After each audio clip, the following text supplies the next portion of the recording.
नमस्कार, आप देख रहे हैं सी न्यूज भारत। मैं हूं आपके साथ स्नेहा सिंह। वक्त हो चुका है न्यूज बुलेटिन का। आज इस बुलेटिन में बदायूं में किसके द्वारा सौंपा गया ज्ञापन, धार में कौन से कार्यक्रम का हुआ आयोजन और एटा में हिंदूवादियों ने किसका कराया अंतिम संस्कार, ऐसी तमाम खबरों पर विस्तार से करेंगे चर्चा। तो चलिए शुरू करते हैं खबरों का सिलसिला।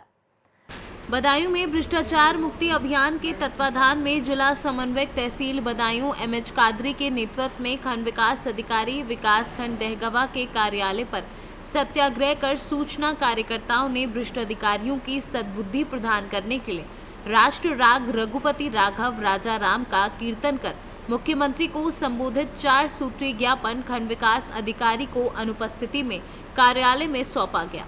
इस अवसर पर विचार व्यक्त करते हुए केंद्रीय कार्यालय प्रभारी राम गोपाल ने कहा कि अधिकारी निर्धारित अवधि में जनता से नहीं मिलते हैं तथा सीयूजी मोबाइल नंबर पर नागरिकों से संवाद नहीं करते हैं। सूचना का अधिकार अधिनियम 2005 की धारा 4 का अनुपालन नहीं किया गया है एवं जनहित गारंटी कानून की उपेक्षा की जा रही है।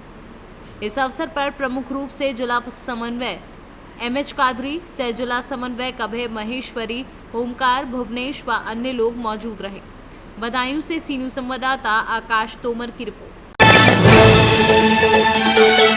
आज गांव सगवाल में पोषण आहार माह का कार्यक्रम आयोजित किया गया, जिसमें मुख्य अतिथि गांव के सरपंच देवी सिंह मावी की मौजूदगी में कार्यक्रम आयोजित किया एवं गर्भवती एवं धात्री महिलाएं उपस्थित रहीं। आंगनवाड़ी कार्यकर्ताओं द्वारा सभी महिलाओं को समझाइश दी गई कि कौन सा भोजन खाना चाहिए। गर्भवती महिलाओं को अपने पोषण पर अधिक ध्यान देना चाहिए। भोजन में तिरंगा भोजन खाएं, जैसे कि दाल, चावल, सब्जी, रोटी, सलाद। मौसम के अनुसार फल फ्रूट आदि गर्भवती महिला अपने खान पान पर ठीक से ध्यान रख पाएं तो पेट में उनका बच्चा तंदुरुस्त रहेगा और खून की कमी नहीं रहेगी। जिनकी जानकारी आंगनवाड़ी कार्यकर्ता वर्षा दुबे, सहायिका संगीता सोलंकी व आशा कार्यकर्ता राजश्री रावत ने दी। आज क्या कार्यक्रम रखा गया था? ये हमारे यहाँ पर राष्ट्रीय पोषण माह दिवस मनाया जा रहा है। शासन के अनुसार जो महीने भर तक महिलाओं को पोषण के बारे में समझाइश दी जाएगी। किस चीज़ के बारे में समझाया गया है यहाँ पे? ये जो अपनी थैलियाँ जो शासन देती है उससे अपन को नई तरह की व्यंजन प्रदर्शनी लगाई गई है कि क्या क्या व्यंजन बना के बच्चों को खिला सकते हैं जिससे बच्चा रोचक रूप से आहार, पौष्टिक आहार खा सके। और कुछ समझाया गया यहाँ की महिलाओं को? हाँ, इसमें जैसे महिलाएं जो गर्भवती होती है उसमें 1000 दिवस के बारे में बताया गया है, क्योंकि जब गर्भ में बच्चा लड़का और लड़की पर उसकी सुरक्षा अगर अच्छी हो जाती है तो वो कुपोषित नहीं होता, शारीरिक और मानसिक विकास उसका होता है। तो वो 1000 दिवस के बारे में समझाया गया महिला को। आपका नाम? वर्षा दुबे, आंगनवाड़ी कार्यकर्ता सगवाल से। सरदारपुर से कैमरा पर्सन संदीप पटेल के साथ अजय सिंह भाबर की रिपोर्ट। आज गांव जिनावली में गौ माता ने अपना शरीर त्याग दिया, जिसके बाद हिंदूवादी संगठन के लोगों को इसकी सूचना मिली। फिर उन लोगों ने विधिवत रूप से गौ माता के अंतिम दर्शन करने के पश्चात अंतिम संस्कार किया, जिसमें हिंदू एकता समूह जिनावली के गप्पू ठाकुर, अंशुल ठाकुर, अंकित हिंदू, मृदुल प्रताप सिंह व अन्य लोग मौजूद रहे। एटा से सी न्यूज संवाददाता राघवेंद्र अग्रिया की रिपोर्ट। गया जिला के अति नक्सल प्रभावित क्षेत्र इमामगंज प्रखंड के बसेता गांव के शुभम कुमार पहलवान ने एक बार फिर राज्य स्तरीय कुश्ती प्रतियोगिता में सिल्वर मेडल अपने नाम किया। इस संबंध में पहलवान शुभम कुमार ने बताया कि शुरू से हमारी रुचि कुश्ती लड़ना, पहलवान बनने की थी। जब सलमान खान की फिल्म सुल्तान आई थी तो मुझे बहुत ही ज़्यादा प्रेरणा मिली और मैं गाँव की मोरहर नदी में रनिंग, छलांग और सारी 2 पैंच यूट्यूब से देखकर तैयारी करता था और पहली बार लाल बुद्धा पब्लिक स्कूल औरंगाबाद से स्कूल स्तर पर कुश्ती प्रतियोगिता खेला, जिसमें आप पहला गोल्ड मेडल जीता। विजेता को लेकर के और क्या चीज़ में आपने विजय पाया? अभी मैं स्टेट चैंपियनशिप में सिल्वर मेडल प्राप्त किया। थोड़ा दिक्कत हुई, उसके कारण गोल्ड से चूक गया। अगले बार कोशिश करेंगे कि मैं गोल्ड। कहाँ ये दानापुर में हुआ था, the banquet hall near SDM office. और इससे पहले हम 2 नेशनल खेल चुके हैं और एक नेशनल नहीं खेल पाया क्योंकि तबीयत ख़राब हो गया था। और अभी तक मेरा 6 गोल्ड मेडल है स्टेट में। इस बार सिल्वर मेडल, फर्स्ट मेडल है। ये किस लेवल पे? State level. कहाँ हुआ? ये दानापुर में ही हुआ था। और 2, एक चंडीगढ़ में नेशनल हुआ, एक पटना पाटलिपुत्र स्टेडियम नेशनल हुआ। और अभी कौन से राज्य के खिलाड़ी के साथ आपका मुकाबला हुआ था? ये डिस्ट्रिक्ट के साथ हुआ, 3 डिस्ट्रिक्ट था, गया डिस्ट्रिक्ट, भभुआ हो गया और ये लखीसराय। क्या अभी मतलब आप कर रहे हैं? अभी एक अपना ये प्रखंड के विकास के लिए एक जिम खोले हैं, जिसमें ज़्यादा से ज़्यादा बच्चों को फिटनेस के लिए या सारे को फिटनेस करके तैयार करेंगे और कंपटीशन के लिए आगे ले जाएंगे। कैसे मन में विचार आया ये विचार एक बैक में एक जिम ही था यहाँ पे, तो उसमें देखे कि कुछ तरह का ट्रेनिंग नहीं मिल पा रहा बच्चे लोग को।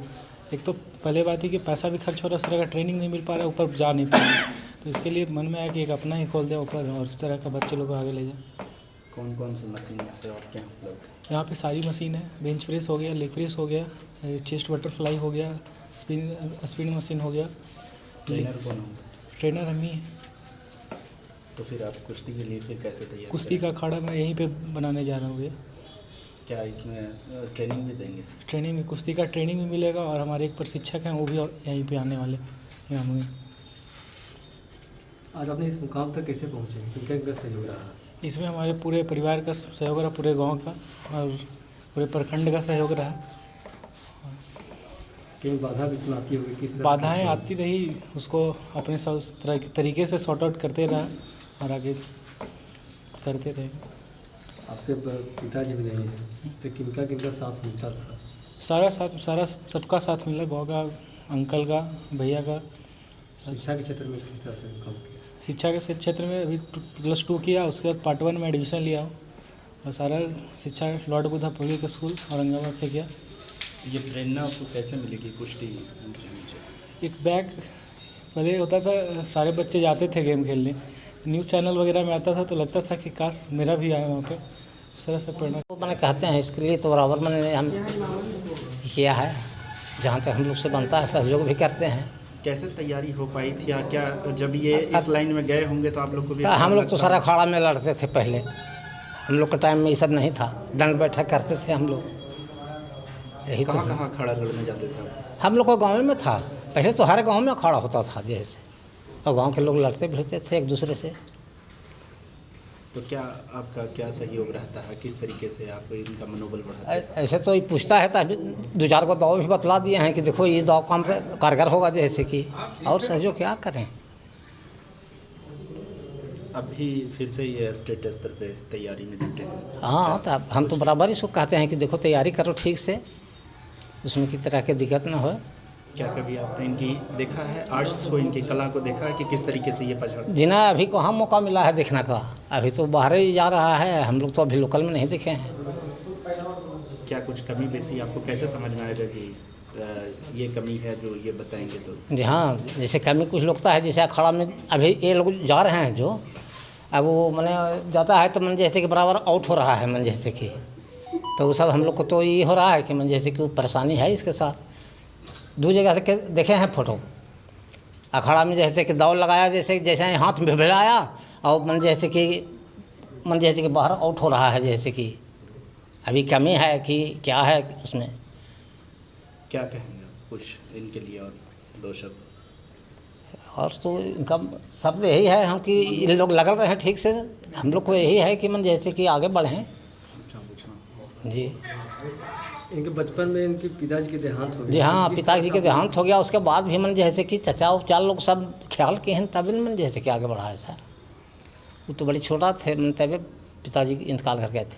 कैसे कैसे इनको आगे यहाँ तक मुकाम तक पहुँचाए हैं? क्या तो क्या? चचा डैडी जो हैं औरंगाबाद में रहते हैं, वो उन्हीं के साथ रहता था, वहीं से जैसे कि शुरुआत किया है। आज गोल्ड मेडल चैंपियन हुए हैं जी क्या बधाई दे रहे हैं? हाँ, ये है तो सौभाग्य है। अपना नाम बता दीजिए। हमारा नाम पृथ्वीराज सिंह है। गया से कैमरा पर्सन अर्जुन केशरी के साथ अशोक शर्मा की रिपोर्ट। भारत रक्षा दल ने रविवार को सिधौना के सिद्धेश्वरी माता मंदिर पर संगठन की मजबूती को लेकर एक बैठक राष्ट्रीय अध्यक्ष हरिकेश श्रीवास्तव की अध्यक्षता में आयोजित की। उपस्थित जनों को संबोधित करते हुए राष्ट्रीय अध्यक्ष हरिकेश श्रीवास्तव ने कहा कि भारत रक्षा दल की रीति नीति को लेकर गांव के शोषित पीड़ित व्यक्ति के पास जाकर उनको संघर्ष करने के लिए जागरूक करने का कार्य करने के साथ साथ समाज के उद्धार के लिए कार्य कर रही है। भ्रष्टाचार और अन्याय के खिलाफ लड़ते रहने का संगठन ने संकल्प ले रखा है। बैठक हुई सर, इस बैठक के बारे में बताइए। आज ये भारत रक्षा दल परिवार के सिधौना ग्राम सभा में माँ सिद्धेश्वरी परिसर में बैठक हुई है। इसके सौजन्यकर्ता हमारे आशीष भाई रहे। इनके द्वारा तमाम साथियों को यहाँ इकट्ठा किया गया और भारत रक्षा दल की रीति नीति सिद्धांतों पर चर्चा की गई। हमारा मकसद क्या है कि समाज का उद्धार हो, अन्याय शोषण भ्रष्टाचार का सफाया हो। उसके लिए हम लोग गाँव जो उस गाँव में शोषित पीड़ित है और जो व्यक्ति हैं उन्हीं के पास जाकर उनको संघर्ष करने के लिए जागरूक कर रहे हैं। दूसरी बात, ग्राम समाज क्षेत्रों में जो जातिवाद। आजमगढ़ से सीनू संवाददाता जय गोपाल मिश्रा की रिपोर्ट। जनपद भदोही अंतर्गत संदीप कुमार बालाजी की पुस्तक माहेश्वर का विमोचन और कवि सम्मेलन संपन्न हुआ। कार्यक्रम की अध्यक्षता डॉक्टर अशोक मिश्रा, पूर्व प्राचार्य काशी नरेश, राजकीय महाविद्यालय ज्ञानपुर ने की। उक्त कार्यक्रम के मुख्य अतिथि अशोक सरोज, पूर्व नगर आयुक्त एवं उच्च शिक्षा विशेष सचिव लखनऊ रहे। गुलाब सरोज अभियोजन अधिकारी, विनोद कुमार सरोज सीनियर एडिटर, शिवशंकर सिंह, गुरुजी अनिल सिंह, घनश्याम सिंह पूर्व प्रवक्ता एवं राम सिंह विशिष्ट अतिथि रहे। कार्यक्रम का संचालन डॉक्टर रणजीत सिंह ने किया। अध्यक्ष ने अध्यक्षीय उद्बोधन में बोला कि बालाजी को बधाई एवं पुस्तक पर चर्चा करते हुए कहा कि माहेश्वर एक पूजनीय, पठनीय और आदरणीय ग्रंथ है। निश्चित ही ये बालाजी की कीर्तन आएगी। मुख्य अतिथि अशोक सरोज ने कहा कि बालाजी अद्भुत प्रतिभाओं से संपन्न है। माहेश्वर इनकी रचना क्रम में चौथी पुस्तक है, जो कि भगवान शिव की महिमा से ओतप्रोत है। इस युग का कवि इस तरह की रचनाएं के लिए तत्पर है। कार्यक्रम की शुरुआत कन्हैया लाल दुबे निशांत की सरस्वती वंदना से हुई। डॉक्टर सुरेश पांडे मंजूर ने काव्य पाठ किया और पुस्तक चर्चा की। साथ ही नरेंद्र बहादुर सिंह, पंकज, अरुण कुमार यादव, प्रयास अजय, विश्वकर्मा, शान निर्मल, शुक्ला, नदीम प्रेम, जौनपुरी, गंगाधर मिश्रा व अन्य लोग मौजूद रहे। भदोही से सीनू संवाददाता आशुतोष पाठक की रिपोर्ट। जिला नवरंगपुर ब्लॉक पापड़ाहांडी भारत पेट्रोलियम के पास NH-26 पर एक कार दुर्घटनाग्रस्त हो गई। कार मालिक का कहना है कि पिकअप वैन कार के पीछे से टक्कर मार दी और उसके बाद सामने कार में दूसरी कार जा टकराई। पिकअप वैन टक्कर मारने के बाद वहां से भाग गया। टक्कर में किसी को कोई चोट नहीं आई है, पर दोनों कार डैमेज हो गई है। मौके पर पापड़ाहांडी पुलिस पहुंचकर तफ्तीश कर रही है। उड़ीसा से सीनू संवाददाता मोहम्मद गुफरान की रिपोर्ट। सिद्धार्थनगर जिले के सदर थाना क्षेत्र के विनायका पुल के पास आज SOG टीम की गौ तस्करों से मुठभेड़ हो गई। इस दौरान SI चंदन कुमार के हाथ में गोली लगी, वहीं एक बदमाश के पैर में गोली लगी है। दोनों का इलाज जिला अस्पताल में चल रहा है। आज सुबह मुठभेड़ हुई है, कितने बदमाश पकड़े गए, कितने आपराधिक मामले हैं, क्या है पूरा मामला? श्रीमान पुलिस अधीक्षक महोदय के निर्देश पर अपराध और अपराधियों के नियंत्रण पर जो अभियान चलाया जा रहा है, उसके क्रम में हमारी SOG टीम एवं सिद्धार्थनगर पुलिस टीम मुखबिर की सूचना पर आज सनई और पकड़ी के बीच में वाहन चेकिंग कर रही थी। तो दो मोटरसाइकिलों पे 4 व्यक्ति आते हुए दिखाई दिए, जिसमें जो पुलिस को देखकर वो भागने लगे, जिस पर हमारी SOG टीम ने दौड़ाया तो उसमें से एक व्यक्ति ने हमारी पुलिस टीम पे फायरिंग कर दी, जिसमें हमारे उप निरीक्षक चंदन कुमार घायल हो गए। जवाब में पुलिस ने भी फायरिंग की, जिसमें एक बदमाश मुहर्रम के दाहिने पैर में गोली लगी और पुलिस ने दौड़ा करके 4 अभियुक्तों को पकड़ लिया। इसमें से जो मुख्य अभियुक्त है मुहर्रम, उसके विरुद्ध थाना सिद्धार्थनगर में 2 मुकदमे और आसपास के जनपद में कुल 9 मुकदमे अभी प्रकाश में आए हैं। बाकी और प्रयास किया जा रहा है कि और मुकदमे कहाँ पंजीकृत हैं और उसके अनुसार आपको बताया जाएगा। सर, क्या गौ तस्करी से भी संलिप्त है क्या? जी हाँ, मुख्य अभियुक्त गौ तस्करी का ही है, जो कि बलरामपुर से ले जा करके बिहार भेजता था। सिद्धार्थनगर से सीनू संवाददाता प्रदीप कुमार शर्मा की रिपोर्ट। फिलहाल इस बुलेटिन में बस इतना ही। देश विदेश की ऐसी तमाम खबरों को देखने के लिए बने रहें सी न्यूज़ भारत के साथ। हर खबर आपके साथ, आपके हाथ।